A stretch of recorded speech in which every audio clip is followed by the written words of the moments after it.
Thank you for taking the time to view this Ace Epoxy video showing our Ace Epoxy decorative flake system, designed for garage and commercial floors.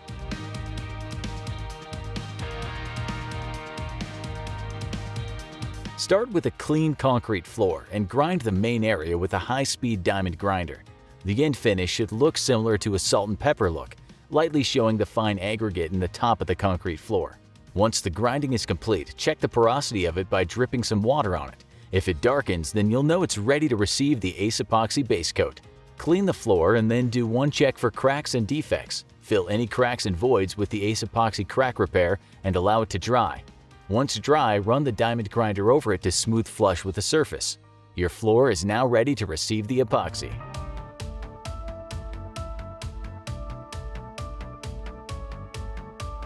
Lay down a drop cloth in a convenient location to use as a mixing area.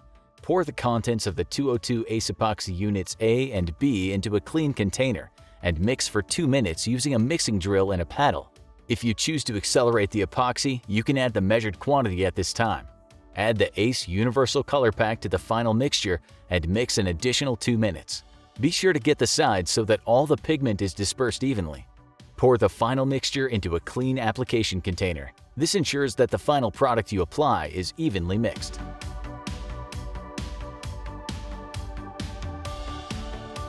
Now, working only as much wet edge as can be properly handled, begin by cutting in the concrete footings and edges with a brush.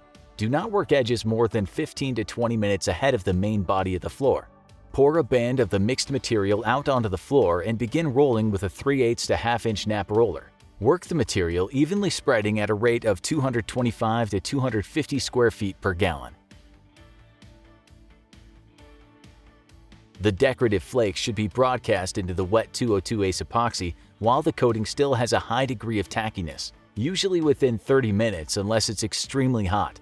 Scoop the flakes up with your hand and spread onto the surface by throwing the flakes, releasing them from your hand like throwing grass seed.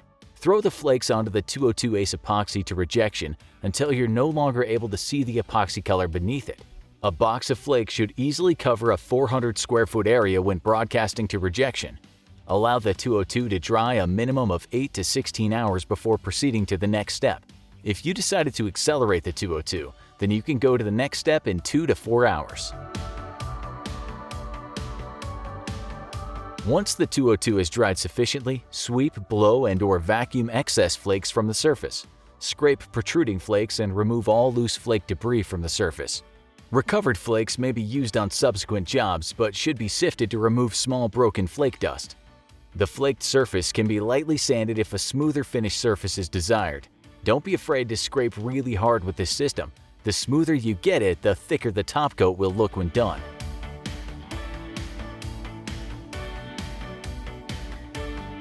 We offer quite a few different polyaspartic top coat selections ranging in solids content and VOC levels.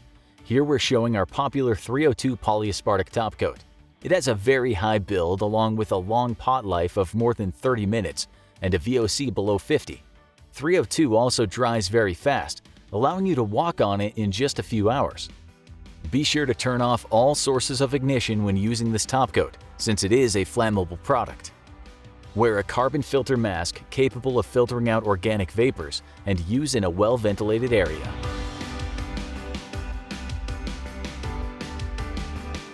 Mix the 302A component with 302B component at ratios listed on container for 2 to 3 minutes using a Jiffy Tape mixing blade at no less than 400 RPMs.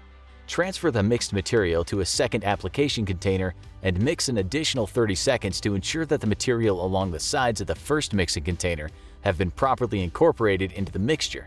Do not mix more material than can be installed in 30 minutes. Pour the polyaspartic from container as needed while leaving the remaining material in the container. Unlike epoxy, polyaspartic will have a longer pot life when left in the container as opposed to being spread out onto the floor. Apply polyaspartic mixture onto the substrate at a rate of 200 to 225 square feet per gallon using a brush for the edges, then a squeegee and back roller for the floor. Pour polyaspartic onto the field in bands and then spread evenly using a magic trowel style squeegee.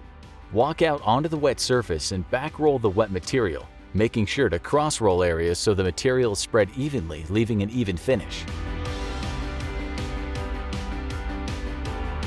The floor area may be opened to light foot traffic in 2 to 6 hours and 36 to 72 hours for light vehicular traffic, depending on environmental conditions.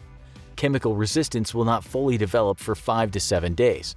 During the cure time, please protect the floor from any spills. Thank you for your interest in Ace Epoxy. To learn more about our products or purchase your next order, visit aceepoxy.com. We look forward to working with you on your next project.